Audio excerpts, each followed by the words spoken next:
wraps up a high-stakes Middle East visit with a final stop in Abu Dhabi. On the trip, tough talk on Iran, the war in Ukraine, and a major immigration fight now before the Supreme Court. Alice Barr breaks it all down. President Trump wrapping up his Middle East trip this morning with a visit to an interfaith complex housing a mosque, church, and synagogue in the United Arab Emirates. That after the UAE president announced plans to invest $1.4 trillion over 10 years in U.S. industry, including energy and AI. We will work very hard to deserve it. I have absolutely no doubt that the relationship will only get bigger and better. It caps a week of deals in 3 wealthy Gulf states alongside diplomacy, pushing Iran to negotiate to abandon its nuclear program. Iran has sort of agreed to the terms.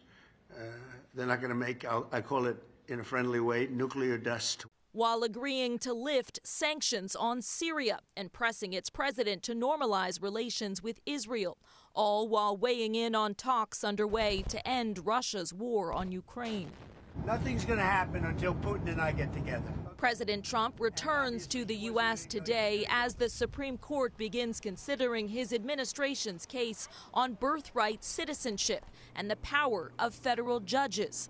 In oral arguments Thursday, the court's conservative majority appeared open to the administration's argument that a single federal judge in one state should not have the authority to block an executive order nationwide, as has happened nearly 40 times this term, including on the president's effort to end automatic citizenship for children born in the U.S. whose parents are undocumented immigrants. On that critical point, the justices appeared skeptical given the Constitution's guarantee of birthright citizenship. On those high-stakes Iran discussions, President Trump also noted that there's a nice step, the negotiations, and a violent step to get Iran to give up its nuclear weapon ambitions, saying he does not want to go to the second step. In Washington, Alice Barr, NBC News.